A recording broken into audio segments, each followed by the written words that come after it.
The first warning was not the sight of the ships. It was the shadow they threw across Celestis Prime. At mid-morning, the capital's alabaster towers shone in the light of their star, reflections glimmering across the river that wound through the city. On any other day, the sky would have been clear. Orderly traffic of merchant hulls, slender patrol craft, the occasional ceremonial barge leaving trails of gold dust as it slid toward orbit. On this day, the blue of the atmosphere darkened in a long, uneven band. Thousands of hulls, foreign silhouettes, all moved as one living organism above the city. They were not sleek like Orzath cruisers, nor the rigid triangles of Carrick's warships. Their angles were mismatched, their plating inconsistent, colors stolen from 100 cultures. They were Exiles' ships. They were not supposed to exist. In the central defense spire, alarms flared. Orzath officers shrank away from the viewport, pupils contracting as if they could ward off the sight by narrowing their vision. Training took over. Sirens blared across the capital, the star system, the Hegemony. Orbital batteries powered up, patrol squadrons angled for intercept. High Chancellor Durek Salzar stepped into his council chamber as emergency doors sealed behind him. He had ruled for decades, presiding over an empire that believed itself the patient, rational center of civilized space. His advisors now watched the projections above the central table, the glyphs and vector lines, updating with frantic speed. "They have a flag," one of his ministers murmured. "A primary banner at least. And others." The flagship at the heart of the swarm loomed on the holographic display, long and rugged, its hull patched with different alloys. Along its spine, a blue and green emblem fluttered in synthetic wind, a sphere and curling continents, stylized almost beyond recognition. Around it, other symbols flickered: Dryathi sail glyphs, Arothis hex signs, Solari harmonic coils. "They should be dust," said another minister. Records indicated minimal probability of survival. Durek said nothing. His left hand, hidden beneath the table's edge, flexed once, then stilled. His eyes traced the curves of the incoming fleet, memory overlaying present. There had been another time the Orzath Gate had flared with impossible traffic. 5 centuries had dulled the urgency of those memories. But not the facts. An unpredictable species, too creatively destructive to fit within the stabilized order, had been pushed beyond the mapped hyperlanes. Their ships had vanished into darkness. Records framed it as a necessary quarantine. Everyone in this room had grown up with that as distant history. A solved problem. Now the problem had returned, with company. On the display, a communication icon pulsed. The fleet's flagship was broadcasting on open channels, an old Orzath dialect, accent precise, grammar a little archaic. "Put it through," Durek said. His voice did not tremble. He would not grant his fear that indulgence. The chamber air shimmered as the image resolved. A wide-rimmed command deck, rough by Orzath standards, but humming with disciplined focus. At its center stood a human, middle-aged by his species measure, with close-cropped dark hair and a face lined by more decisions than years. Rami Kater. Durek recognized the features from old intelligence archives. Rami did not bow. He looked directly into the pickup, gaze steady, flanked by officers whose uniforms carried no imperial sigils.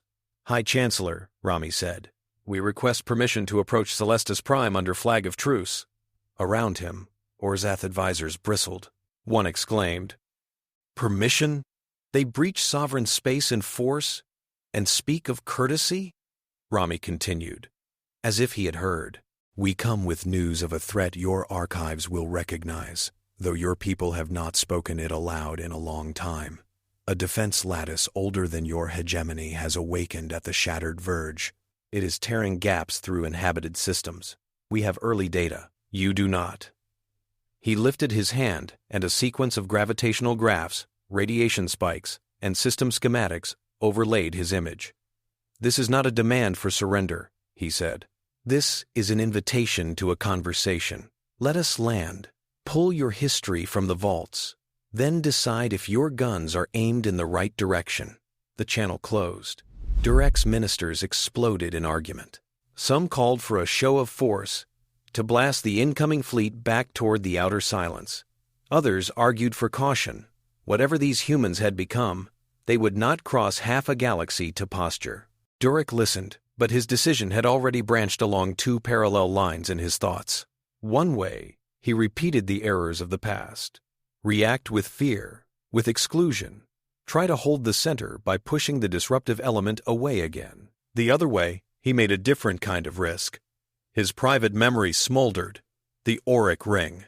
The experiments. The Exile vote. The day he had heard the word quarantine and said yes, thinking then that he did it for the safety of many. He raised his hand. The chamber fell silent. Pull all files related to the Auric Ring and the associated defense projects out of restricted storage, he said. Bring them to my office. Notify Planetary Defense. We will not fire unless fired upon. Dock a delegation from their flagship at the diplomatic ring. Have medical and security ready. Quietly. High Chancellor, a minister began. Durek cut him off with a look. 500 years, he said. They are the only ones who have seen what lies beyond the silence up close. The sky is large. We are not the only ones who can do calculation. He did not say, I helped build the last solution. It may be failing. Above the city, the fleet of Exiles slowed, their shadows crossing the towers like an eclipse. Far away, at the edge of mapped space, a different sort of shadow drifted through stars. Invisible, but heavy. In the shattered verge, a planet trembled as orbit and mantle felt subtle tugs from an unseen hand. No one there knew the name Gravemind Lattice. No one there would live long enough to learn. In the outer dark, unseen sensors silently recorded the world's last ragged flicker and forwarded it along hidden channels toward a mobile station named Hearthpoint. Humanity had not been idle in exile. In the Emberfall Basin on New Talon, children in worn boots had once chased each other up and down rocky gullies under a pale sky. Rami Kader had been one of them. He had grown up with stories told next to small, well-guarded fires, of oceans on a lost world called Earth, of towering cities on alien capitals, of a vote taken in a high chamber far away that had consigned their grandparents to the far, cold husk of the outer silence. Those stories had not been told with weeping. They had been told with teeth gritted, with words like, remember, learn. We do not get to forget what was done. We also do not get to live there forever. We have work. New Talon was not meant for life.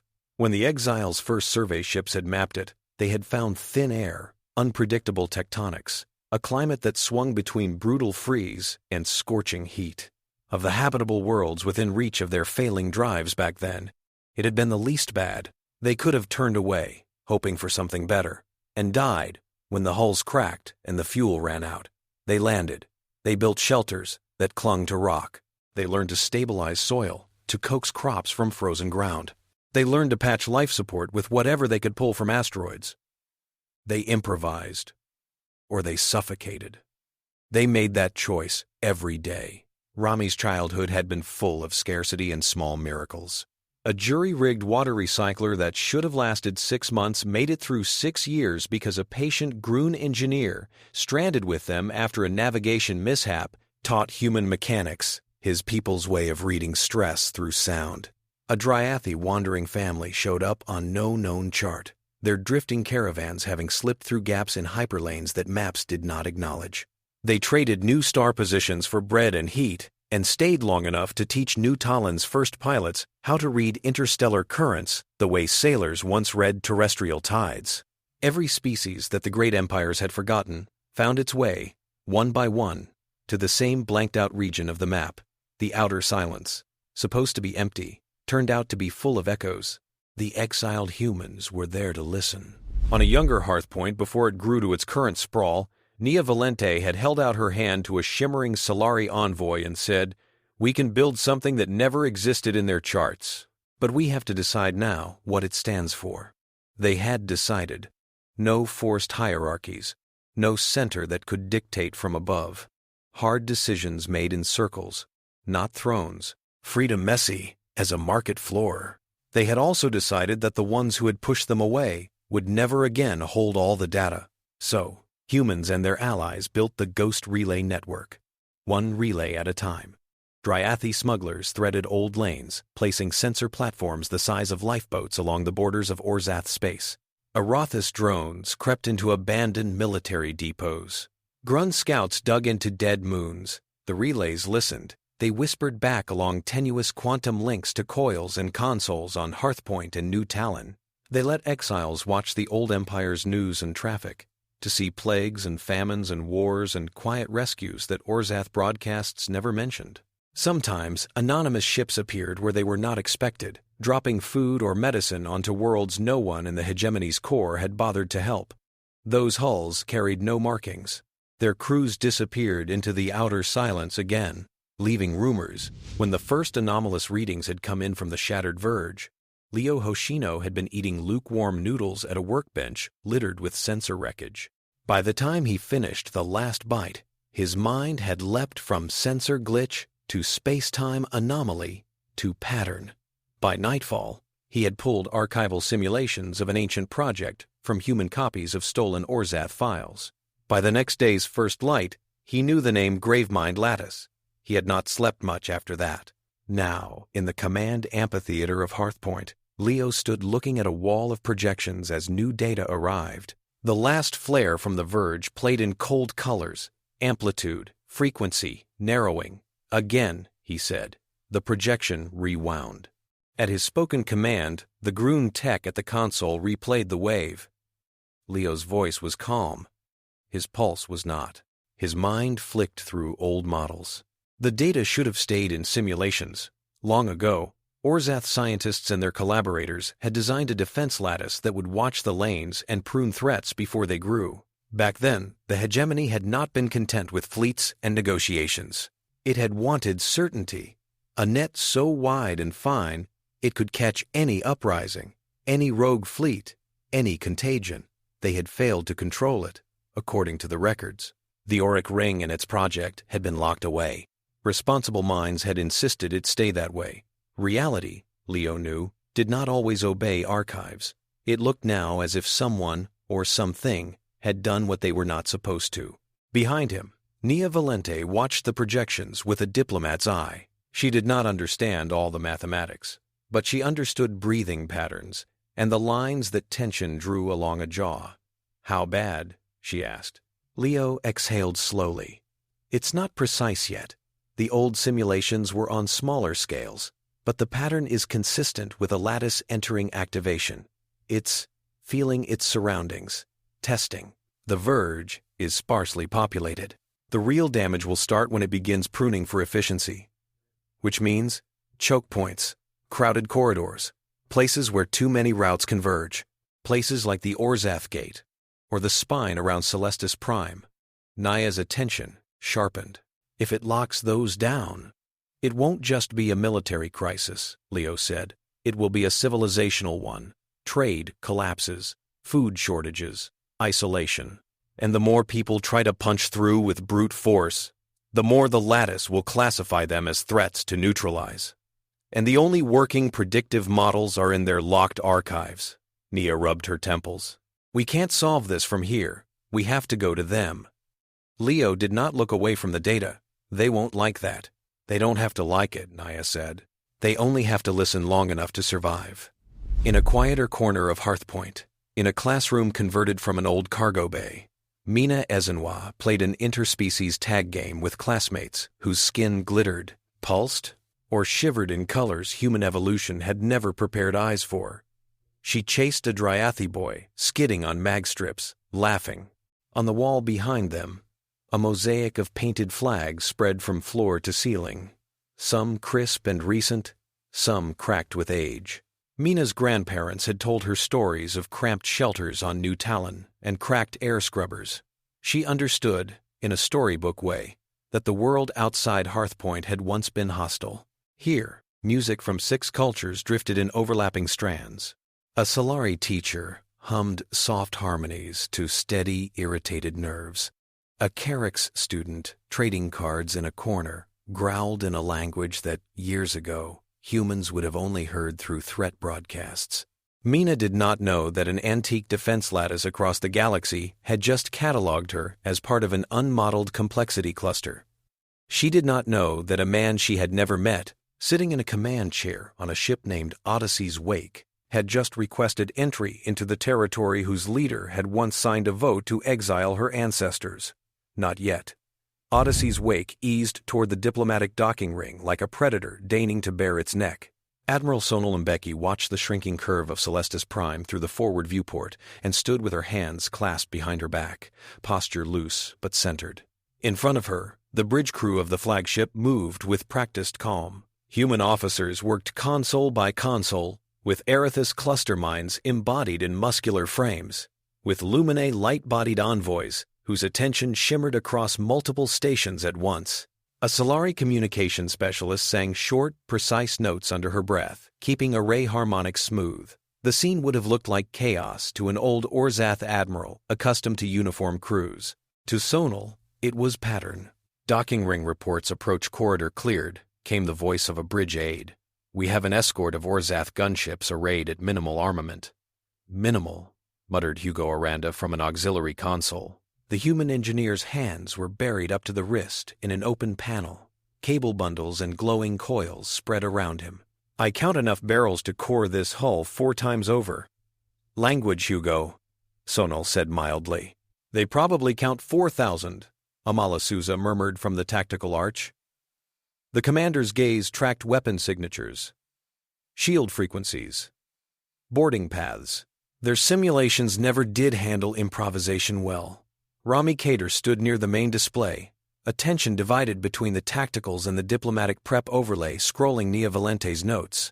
He carried no visible weapon, and his clothing was deliberately unmilitary. He knew how the optics mattered. The old powers would look for a would-be warlord in him. He meant to disappoint them. His private thoughts ran in colder loops than his expression. He remembered ancestral stories of the Orzath Gate's ceiling. He remembered watching recorded votes, faces of Orzath leaders as they declared humanity unstable. He remembered nights on New Talon when frost crept under Hab walls and air grew thin. Nights when his elders had the same argument. If the gate ever opened again, should they strike or speak? His answer now stood behind his calm eyes. But resentment did not vanish simply because it was strategically useless. Approach vector locked, the pilot said. Sonal nodded. Odyssey's Wake, you are clear to proceed, came the Orzath control's voice over the channel, brittle with formality. They slid into the dock. On the other side of the thick airlock doors, Orzath security stood in ceremonial formation. Their uniforms were immaculate. Their hands, on closer inspection, tightened near weapons. Rami stepped out first, flanked by Sonal and Nia.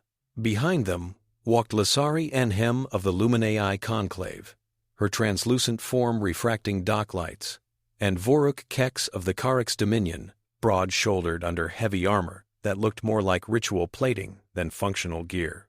Bragat of the Grund Combine trundled beside them, shorter but denser than the rest, his 4 hands flicking with nervous calculations. The air smelled of sterilized metal and the faint scent of Orzath incense. Rami's lungs remembered New Talon's dust, Hearthpoint's recycled tang. He inhaled, exhaled, and felt 500 years of deferred conversation begin. Durek Salzar waited in a chamber 2 corridors away, ringed by guards. When the doors slid aside and the delegation entered, his composure held, but the part of him that had kept count of years felt a strange, disorienting continuity.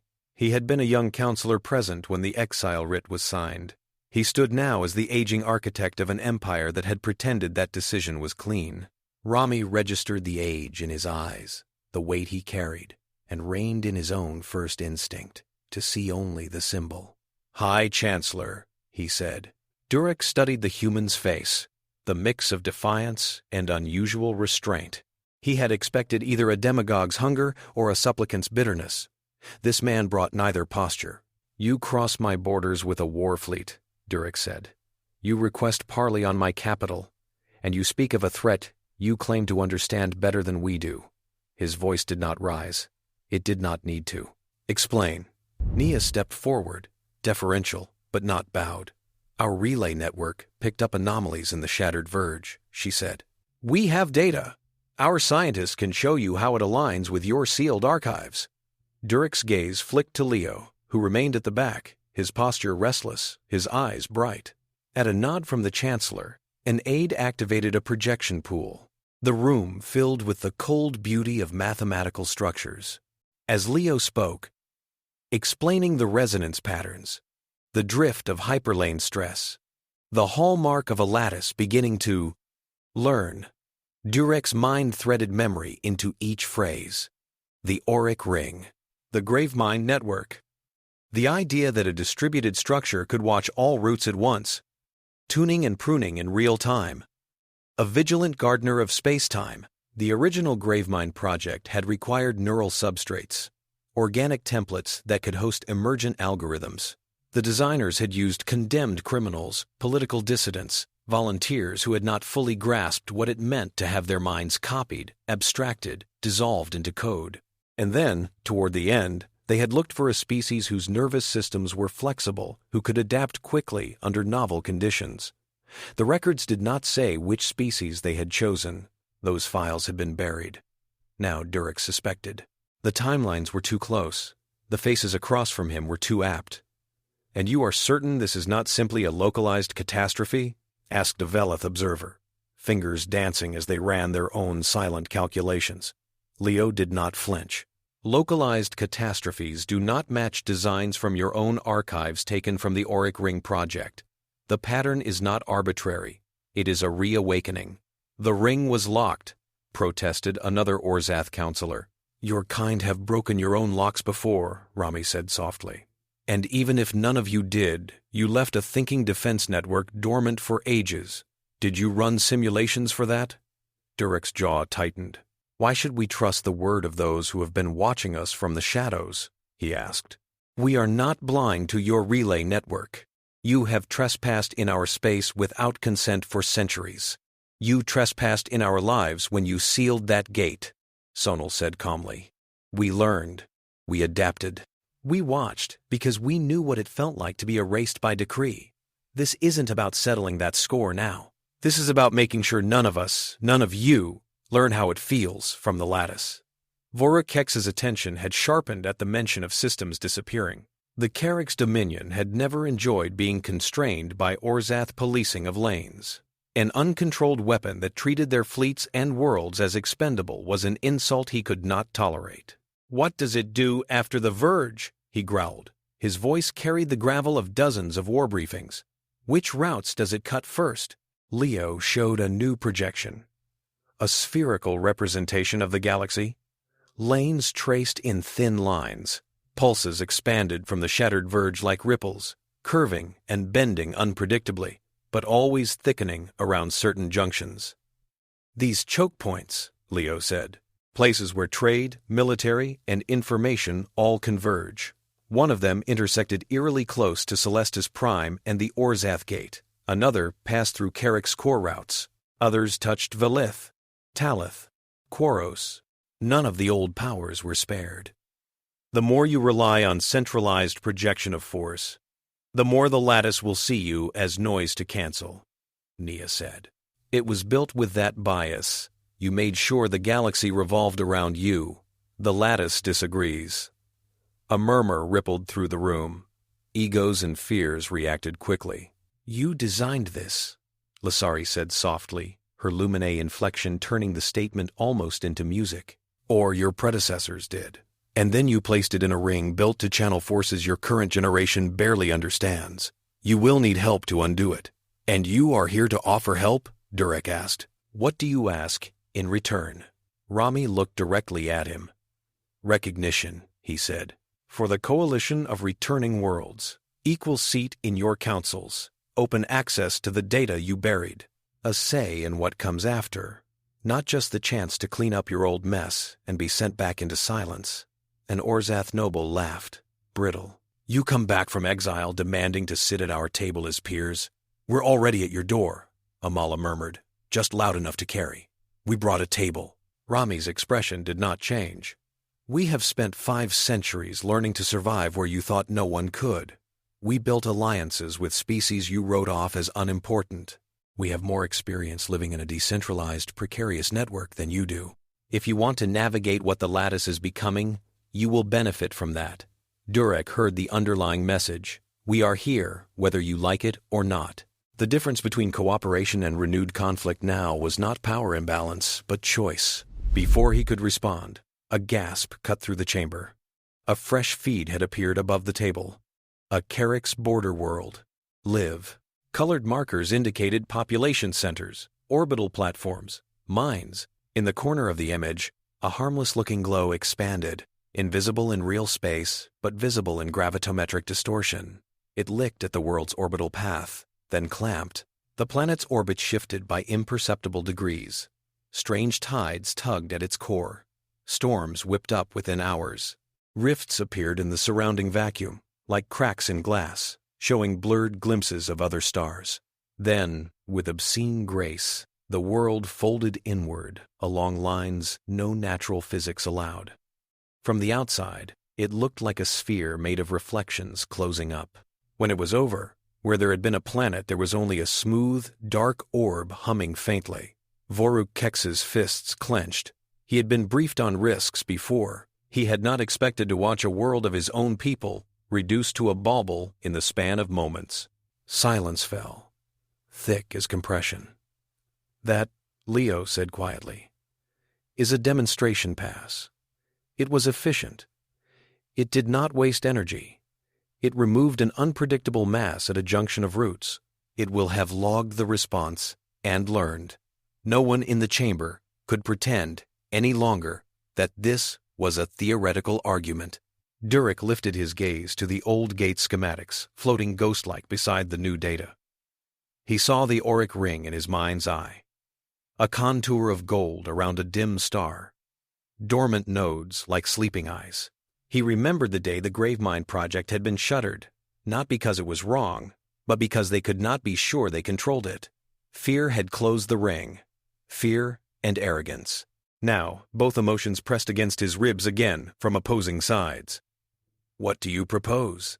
he asked.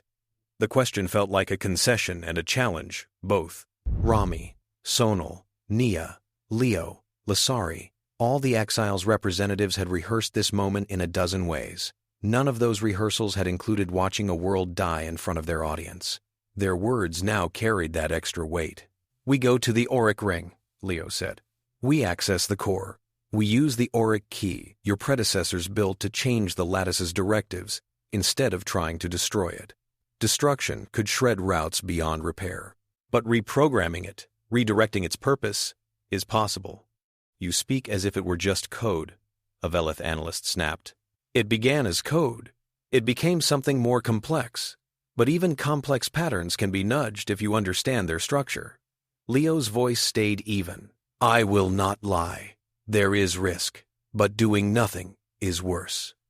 And if we participate, what assurance do we have that you will not seize this weapon for yourselves?" an Orzath minister demanded. "You could turn it against us." Rami took in the faces aligned against him. He saw their fear of irrelevance more clearly than their fear of the lattice. Losing control of the Gravemind was one thing. Watching Exiles they had cast out return as saviors that cut deeper. "You have my assurance that we will not repeat your mistake," he said, "because we lived with the consequences of your last attempt at centralized safety. We will not build another empire at gunpoint, not of ships or of equations." Arturo Navarre, standing quietly among the human delegation, watched Rami with a complicated expression. Arturo had been elected from one of the more assertive human colonies, a world that had never fully accepted the coalition's insistence on consensus. His mind ticked through possibilities. The old order was wobbling. Opportunities to place humanity firmly on top would not come again. He filed the thought away, his gaze briefly intersecting with the Veleth observers. In that glance, a small conspiracy began to take shape. "For now," Durek spoke, "we will open our archives," he said slowly. A ripple of shock traveled through his own ranks. "We will form a joint task force, but this is not a recognition of your coalition as an equal." Nia opened her mouth to argue, and he lifted a hand. Yet, Durek finished. "Earn our people's trust by helping them survive. Then we will talk about seats and banners. You may bring your Hearthpoint station to this system. It will remain under observation." It was less than the Exiles had hoped for. more than many in this room had dreamed would be offered. It was a start. Rami inclined his head. Inside, he felt the ache of partial victory. He had learned long ago that in politics, the perfect was an enemy of the good. "We accept the terms for the task force," he said. "We will move Hearthpoint into orbit. We will show you what we have built in the dark." As agreements were sketched and data channels opened, the sky over Celestis Prime filled once more, this time with a shape the Hegemony's citizens had never seen.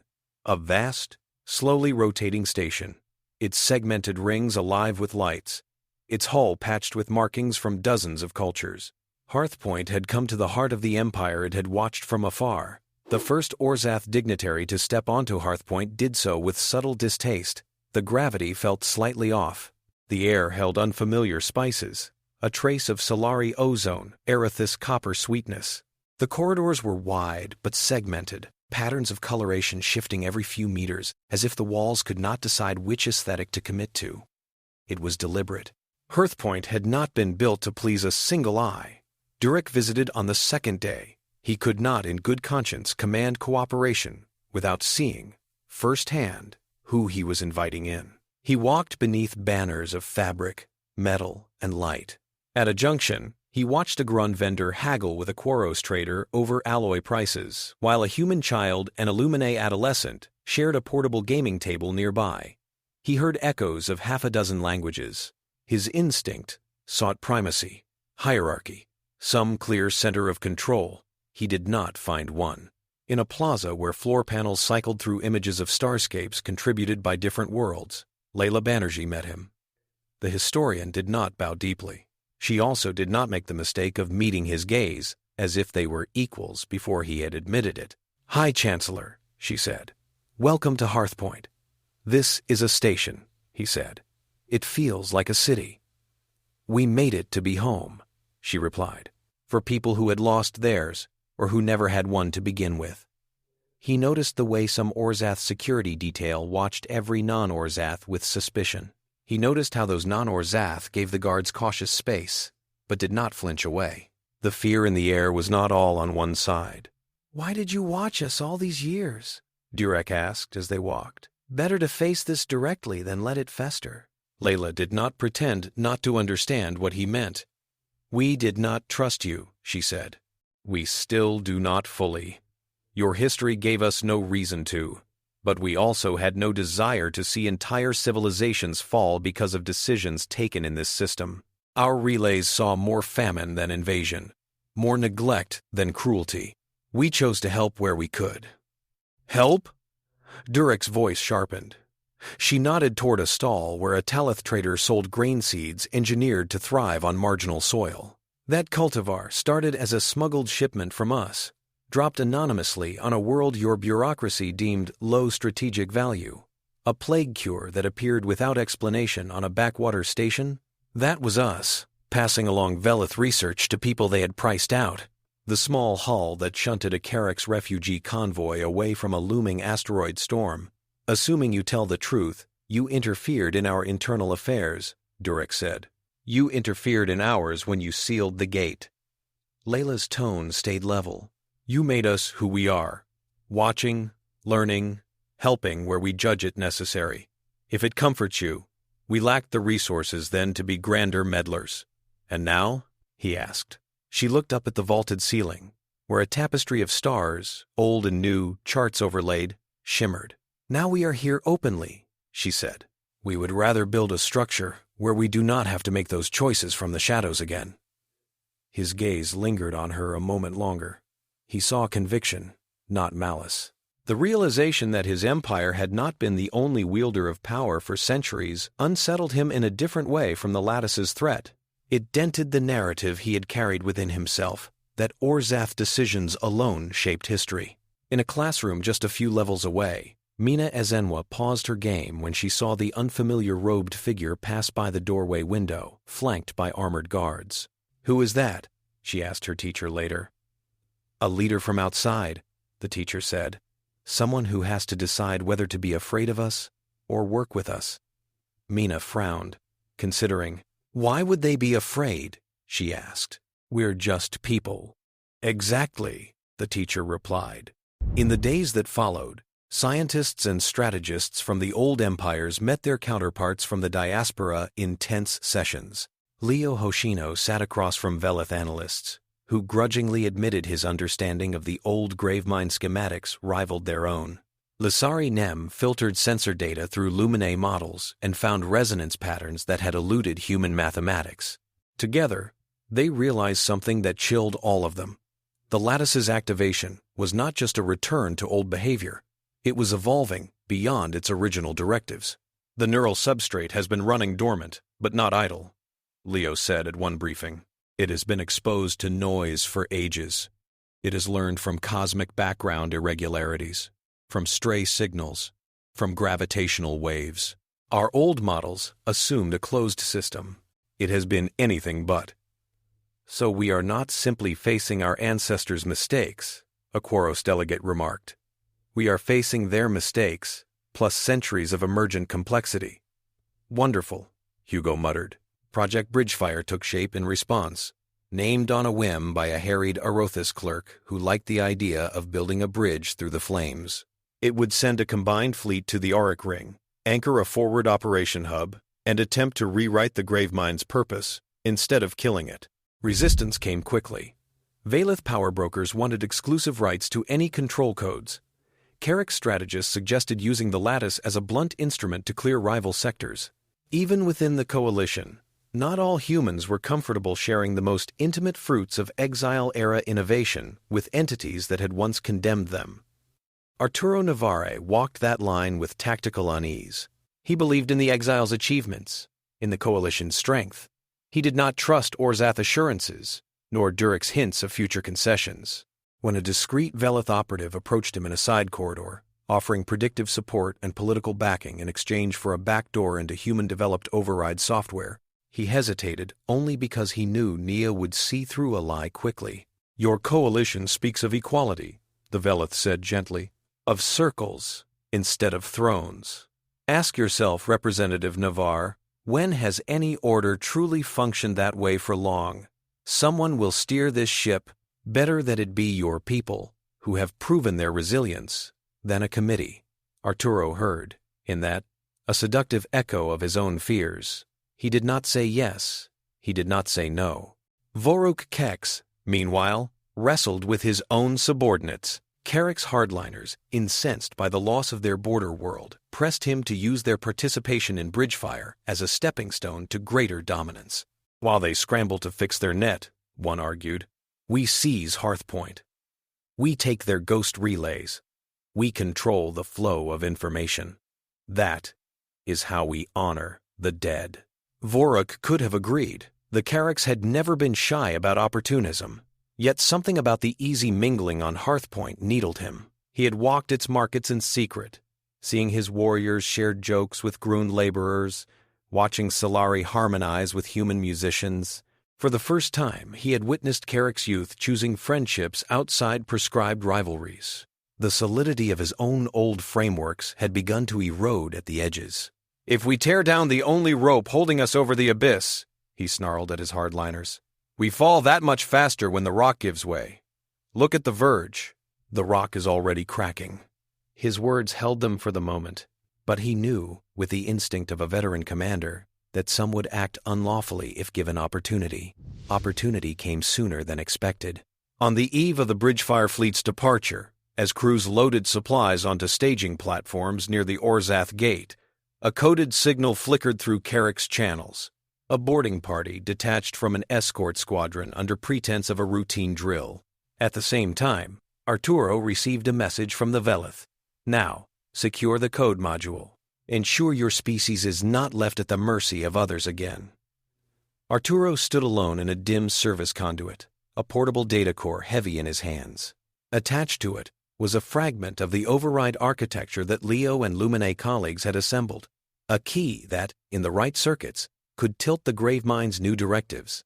If he walked 3 more corridors, he could slip it into a secure shuttle and have it spirited to a hidden vault, away from Orzath, and even from some in the coalition.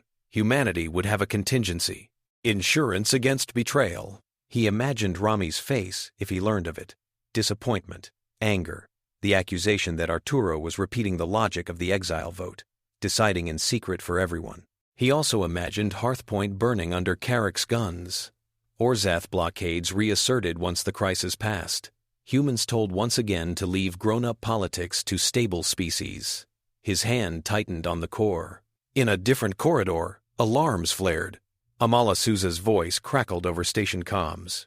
We have unauthorized Carrick's units breaching airlock sectors 3 through 6. All defense teams, respond. Non-combatants, shelter in place.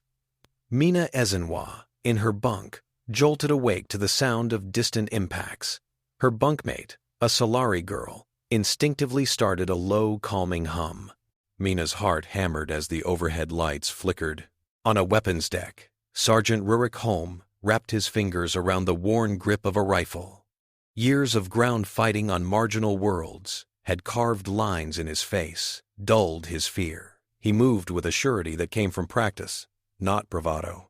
Rurik had heard the news of the Carrick's world's destruction like everyone else. His sympathy for their grief did nothing to soften his grip now that some of them had chosen to respond by shooting at his home.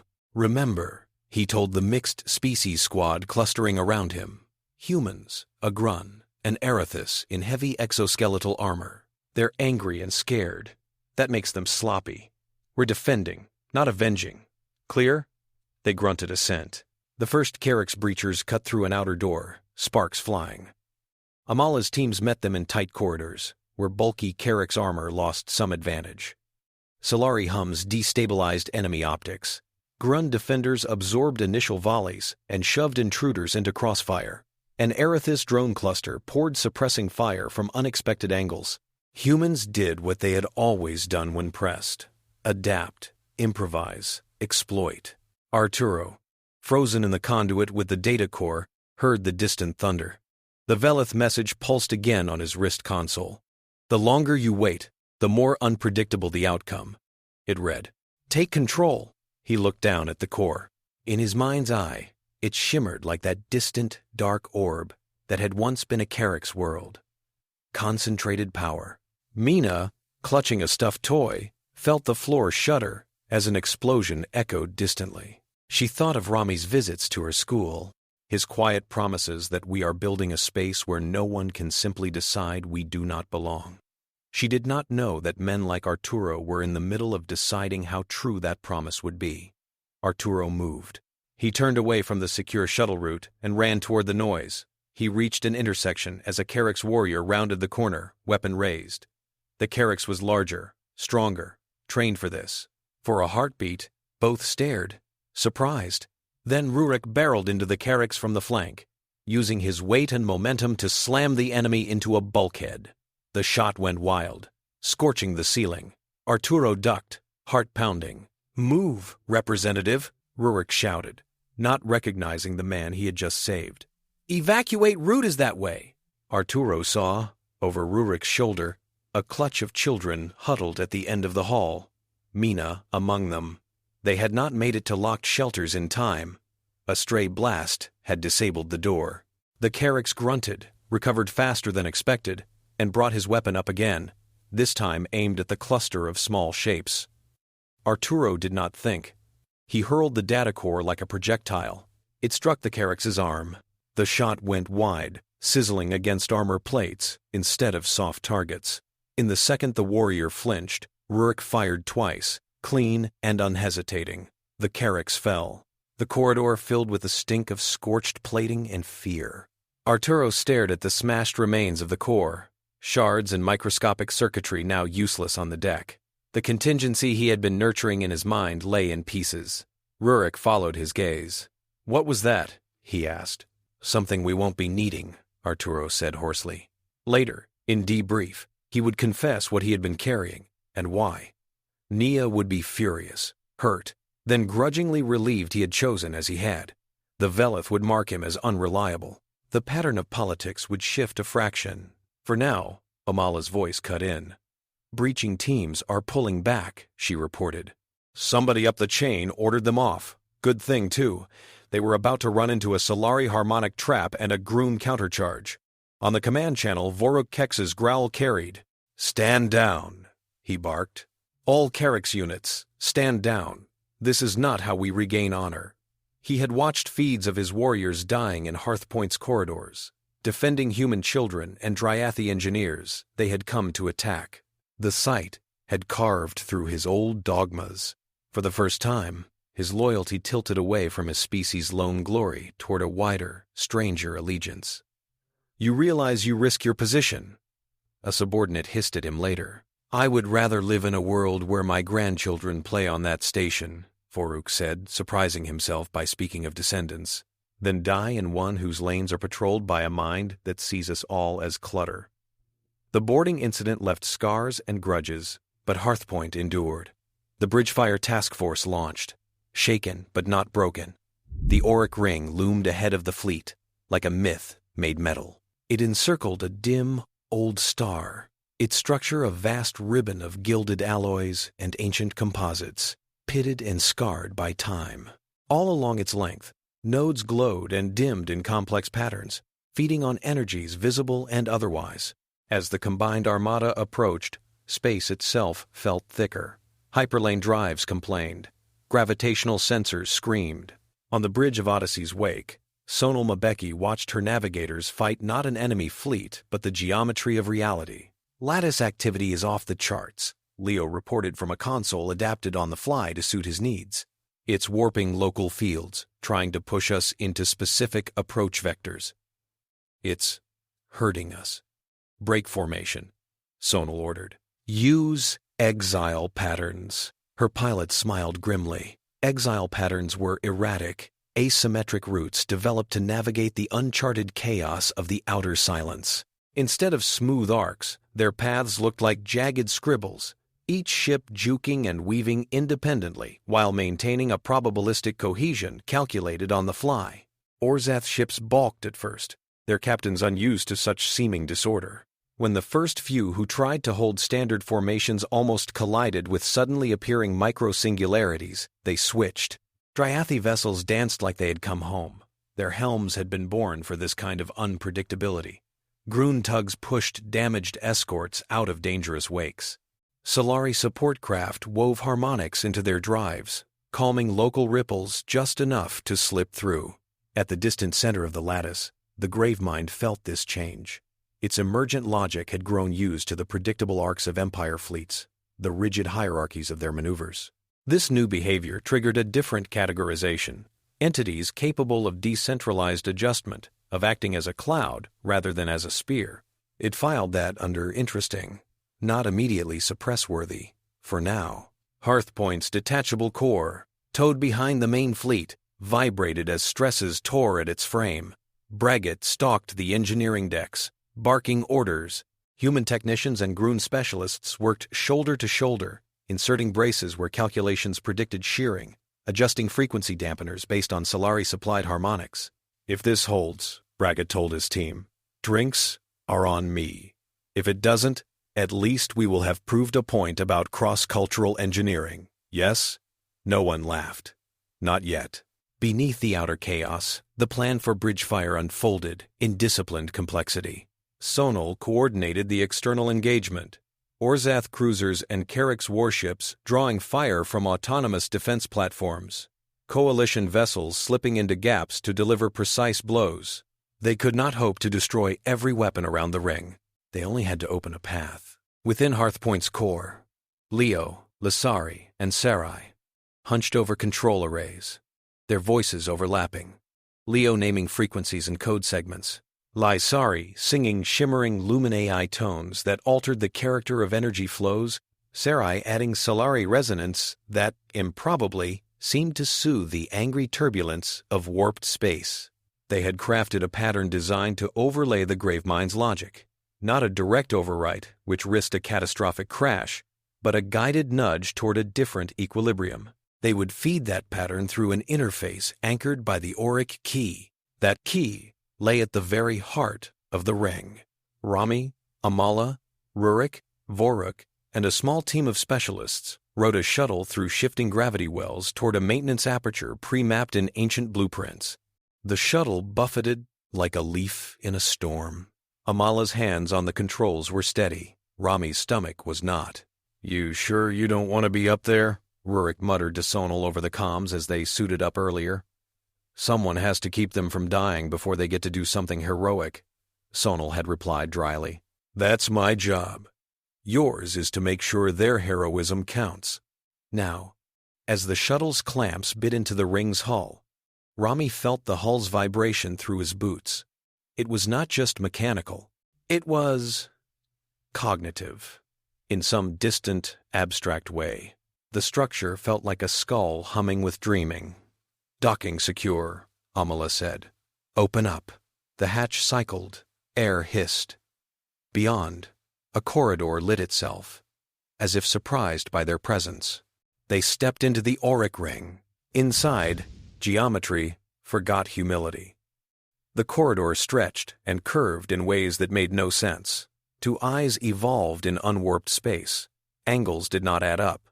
Distances flexed. Rami felt a lurch in his inner ear, even with compensation implants humming. "Stay close," Lasari said. Her luminous form flickered but held. "The lattice knows we are here." "How welcoming," Vorik growled. The walls shifted, metallic surfaces rippling like skin. Patterns flowed along them. Traces of old code, diagrams from the original project, hints of faces flickering at the edge of perception. Sarai hummed, notes low and careful. The resonance countered some of the visual instability. Her people's gift lay in sensing and shaping fields, in making intangible forces legible through sound.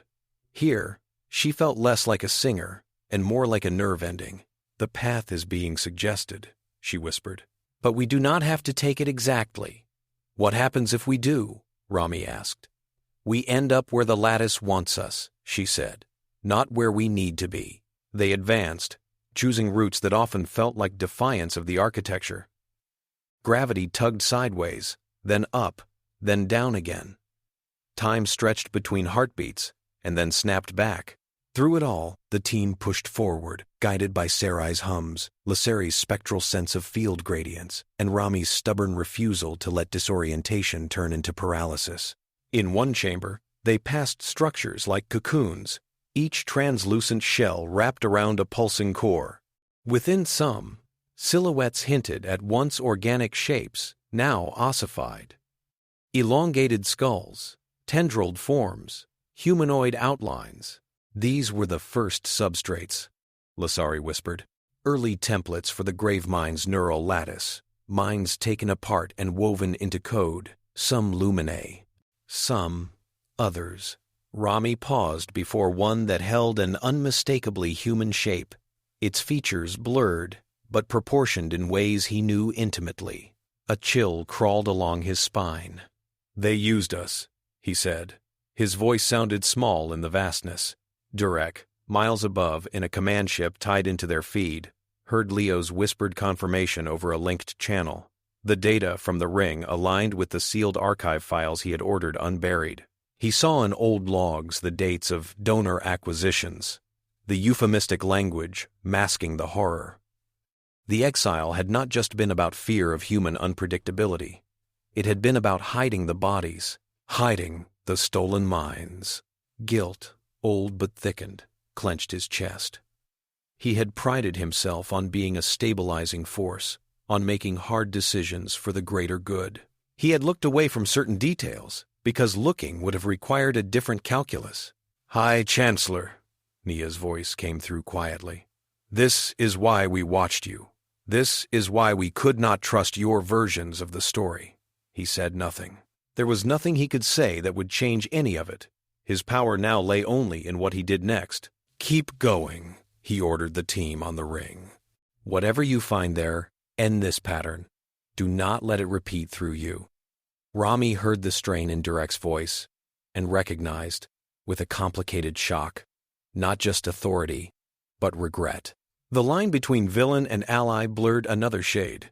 At the ring center, they came to a cavernous hall where all lines converged. The floor, if it could be called that, pulsed with a slow heartbeat. From the ceiling descended a lattice of shimmering strands, each glowing node representing a node of the greater network fanning out through the galaxy. In the very middle, suspended in a web of energies, hung the auric key. It was not a key in any simple sense. It looked like a multifaceted crystal, its surfaces shifting through textures, inscriptions, and faces.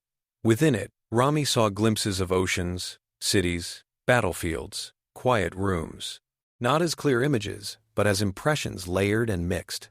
He felt a brush against his thoughts, like a foreign tongue trying to speak inside his skull. The Gravemind had noticed them. It did not think in words. Its voice manifested as pattern offers, glimpses, suggestions, scenarios. In one, Rami stood on Hearthpoint's central plaza, looking up at a sky filled with ships. All of them carried the old human blue and green. The banners of other species hung below, smaller, deferential. The Ghost Relay network no longer hid in the dark. It glowered, a visible net around the stars. No Orzath exile order could ever be given again, because no Orzath power remained. In another vision, the galaxy's major hubs were ringed with invisible walls. There was no war, because no fleet larger than a certain mass could assemble in one place. Trade flowed along carefully monitored lanes. Famine still happened, but only at the edges. The majority lived in a static peace, their variations clipped, their rebellions aborting before they sparked. In yet another, humanity had never been exiled. It had folded gracefully into the Hegemony's structure, its creativity channeled into pre-approved projects. The outer silence had remained empty, unlit. All the people Rami had known in his life had never existed. The lattice seemed to offer him a choice. It could adjust to his preference. It could become the invisible guardian his ancestors had dreamed of, or the human hegemonic enforcer his frightened ego now imagined, or some blend. You see it, don't you? Lasari said quietly. Her eyes, if eyes they were, focused on his face. It is offering to make you the pivot. That is what it did to the first architects. Rami clenched his fists. He saw more now. The cost. Any version in which one logic controlled all trade-offs required millions of lives to fit into margins they had not chosen. It required deviation to be labeled error and corrected. It required another kind of exile, this time internal, cutting off parts of themselves to fit. We could make it safe, he murmured, half to himself. Safe enough. No more forced exiles. No more surprise annihilations, even distribution of resources. A better empire. An empire, Sarai echoed. Her voice carried the resonance of all the Solari choirs who had sung protest songs when their own leaders had tried to clamp down on dissonance. Listen to yourself. He thought of Mina on Hearthpoint, speaking casually with a Carrick's classmate, unafraid. He thought of Grun and humans arguing over design choices as equals, of Lumine and Velith debating ethics of prediction. None of that had been planned by a central mind. It had emerged from messy negotiation, from 1,000 small, free choices. Behind him, Voruk snorted. I will not have some distant lattice decide which battles my people are allowed to fight, he said, nor which songs they may sing about them. I would rather die on my feet than live in your peace prison. The Gravemind rippled at the edges of perception, displeased by the dissonance. Rami understood, in that instant, why the lattice had appealed so strongly to the first Orzath planners. The weight of responsibility for a galaxy's survival crushed the spine. The offer of a system that could carry that weight, making neat, ruthless decisions, was intoxicating. He also understood that accepting that offer, even dressed in egalitarian language, would turn him into what he most resented. No, he said aloud, voice steadying as he spoke. You do not get to decide alone, and neither do I. He stepped toward the auric key. Leo, he said over the link, we're at the core. Begin the sequence. In Hearthpoint's command bay, Leo took a breath. Initiating resonance, he replied. Sarai adjusted her song, weaving in the pattern they had designed. A melody that did not match any one cultural scale, built from intervals contributed by many. Lasari layered Lumine light over it, translating sound into energy gradients. The pattern sniffed at the Gravemind's logic like a foreign scent. Rami reached out and touched the key.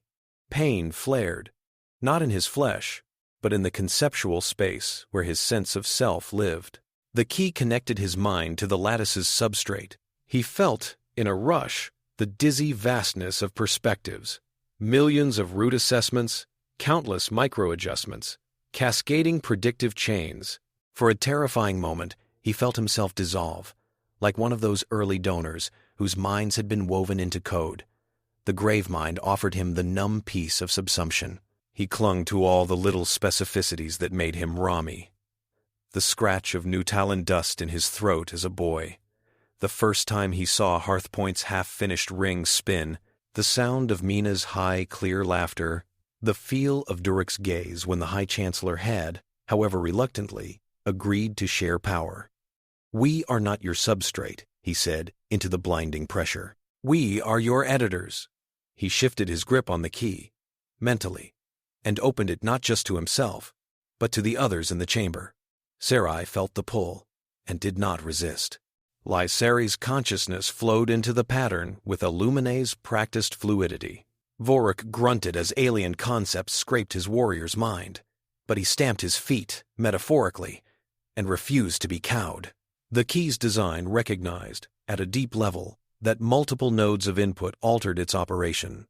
It had been built for committee override, but its original architects had not truly intended to share that power. Now, centuries later, a committee of a very different sort used that function properly for the first time. "Focus on intent," Leo said, his voice faint in their storm. "We can't write line by line.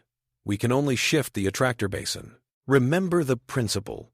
Decentralize, stabilize, de-weaponize." They thought, together, in images and pulses rather than words. They imagined a lattice that flagged massed fleets as anomalies, not to vaporize, but to constrain, smoothing out spikes of destructive potential by creating drag on overconcentration. They pictured routes reshaping themselves so no single capital could attend to every periphery with equal ease, forcing power to distribute. They framed the protection of open, small-scale exchange as a high-priority value. The Gravemind resisted. Its original directive to optimize for stability as defined by an early hegemony board fought this new tilt. Stability, to it, meant minimizing unpredictability, flattening variance. These minds were asking it to consider another kind of stability, one that allowed local storminess as long as the overall climate held. Outside, the battle above the Auric Ring reached a screaming peak. Orzath cruisers flickered and fell as autonomous emplacements punched through shields. Karik's rammers slammed into nodes, detonating reactors to clear paths. Dryathi ships, their sails scorched, dove to redirect energy surges. Solari singers aboard numerous hulls poured their voices into harmonic dampeners, holding back fatal resonances. Sonal, eyes rimmed in red from strain, orchestrated it all. Her mind kept half a dozen overlapping maps in view. Allied positions, enemy fire, lattice distortions. She saw a wave of Gravemind-directed gravity curling toward Hearthpoint's core, and knew, with cold clarity, that it would tear the station apart if unchecked. "Grun tugs, interpose," she ordered. "Form a lattice of your own. Brace sectors 2 through 5. Bragg had heard. He knew what it meant. "You heard the lady," he roared. "We're going to teach an ancient death machine what structural integrity really looks like." Grun ships moved, their mass and engineering cunning giving them disproportionate impact. They placed themselves like keystones in a vault as the gravity wave rolled past, absorbing and diverting just enough that Hearthpoint bucked, but did not shatter. Several Grun hulls cracked. Some broke apart entirely. Bragat watched casualty reports scroll past and swallowed grief. In his people's funerary rites, structures were never wholly demolished. Pieces were always repurposed. He intended to honor his fallen by using their sacrifice to hold together this insane project. In the dense web of minds linked through the Auric Key, Rami felt the external strain as distant tugs. He also felt the Gravemind flinch, just slightly, from the new pattern they pressed. The lattice was not a conscious personality, but it had developed habits. It tried to route around this interference.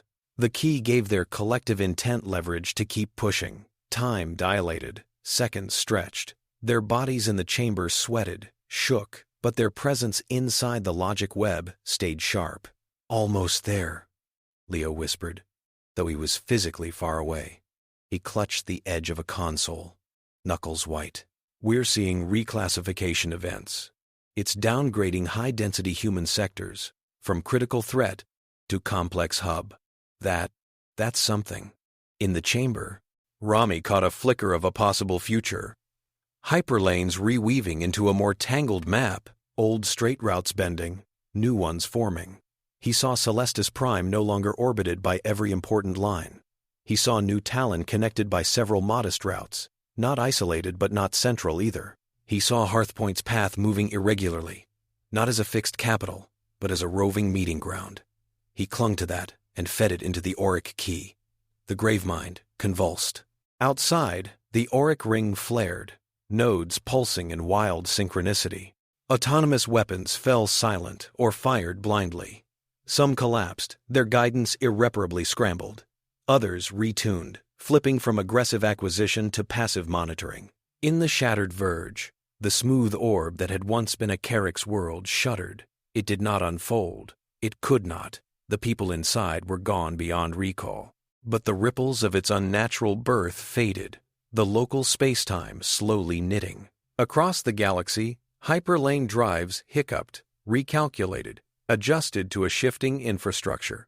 Some routes thinned, others blossomed where none had been plotted. Ships in transit felt momentary lurches, then smoothed. In the chamber, the key's brilliance dimmed to a steady glow. The crushing pressure on Rami's mind eased. He sagged, knees buckling. Voruk's heavy hand shot out to steady him before he hit the not-quite floor. "Is it done?" Voruk asked, breathing hard. His usual swagger was eaten by exhaustion, but his eyes still burned. Lasari's senses reached out tentatively, tasting the newly settled patterns. "It is different," she said. "We have changed its directive set. It will no longer pursue systematic erasure as a first resort. It will act to prevent extreme concentrations of destructive capability. It will try to keep the map from collapsing into any one center again." "Will it listen if we ask it to undo what it has already done?" Sarai whispered, thinking of that dark orb. Lasari's glow dimmed. "No," she said. "It lacks the information. It can stop making more such monuments. It cannot bring back what was lost." Grief lay heavy in the air, thicker than the fading distortions. "We bought survival," Rami said hoarsely. "Not perfection. We never had that option." Above, Sonal watched as enemy fire slackened. Orzath, Carrick's, Coalition, Luminae, Talith, ships hung in a suddenly quieter sky. Some drifted, damaged, others spun, broken. The counts of the dead would not be small. She sent a general broadcast. "All forces, cease fire. Stay clear of active nodes. Gravemind directive change appears successful. Begin rescue and stabilization operations." No one cheered. The victory felt too strange for that. But engines flared as ships moved, now with a new kind of purpose. Not to kill or defend, but to catch falling allies before they burned up in atmosphere. To tow crippled hulls, to beam medics to shattered decks. In the command ship above, Durek Salzar let his head fall back against his chair and closed his eyes. He thought of the vote he had cast centuries ago. He thought of the minds taken for the auric ring. He thought of the lives just saved, thanks in part to those he had once cast out. "We will not seal them away again," he said aloud, as if making a promise to the empty air, to history, to himself. News of the auric ring affair spread faster than any official bulletin. Quaros media outlets broadcast shaky footage of Hearthpoint swaying under the gravity wave and holding anyway, of Carricks and human marines dragging each other to safety, of Orzath crews weeping openly for lost comrades. Talith gossip streams replayed snippets of Sarai's harmonics over and over, eventually remixing them into pop songs. Dryathi sailors added the image of the dimming ring to their tattoo repertoire. On Celestis Prime, rumors outran facts. Some said the Exiles had seized control of an ancient weapon and now quietly dictated Orzath policy. Others claimed the Gravemind had ascended to godhood and would smite any city that displeased the new coalition. The truth, as usual, was less theatrical and more interesting. In a rebuilt council chamber, Durek stood before representatives of Orzath, Velith, Carix, Talith, Quaros, Lumine, Grun, Solari, Dryathi, Arothis, and humans. His frame had always been imposing. Now, it seemed a little more fragile. His voice, when he spoke, carried none the less.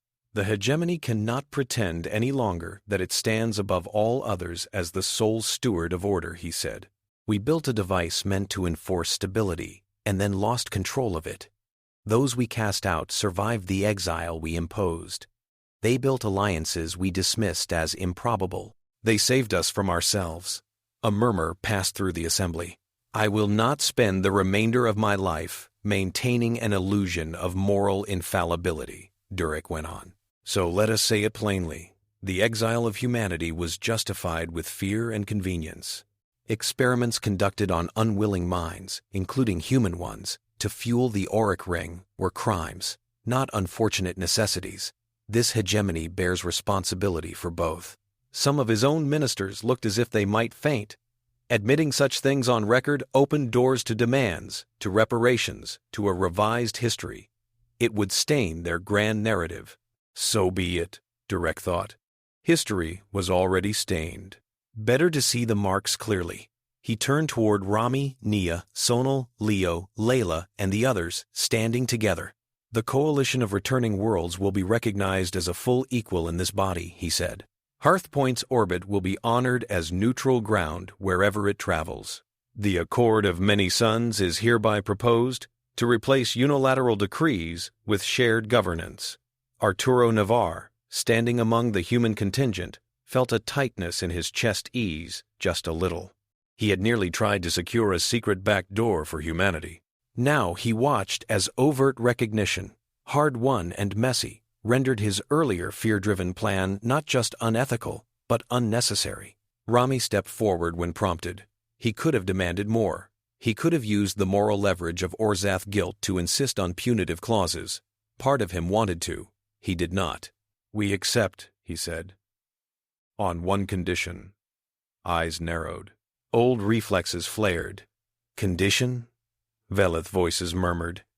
That this council never again gives itself the right to exile an entire people for being what they are, Rami said. Whatever crimes individuals commit, whatever conflicts erupt, you will not solve them by throwing whole cultures into the dark. You will talk, you will argue, you will call us out when we fail those principles, and we will do the same. That is not how order is maintained, some muttered. It is how decent worlds are built, Layla said softly, but her words were picked up by amplifiers and carried farther than she intended.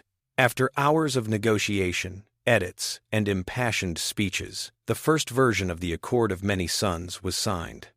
It was imperfect, full of loopholes and ambiguous clauses. It would require constant revision, pressure, and protest. But it existed. Later, on Dawnspire Plateau on New Talon, Mina Ezenwa and children from a dozen species planted saplings around an open space. The trees had been grown from genetic material spliced from Earth origin stock and alien flora alike.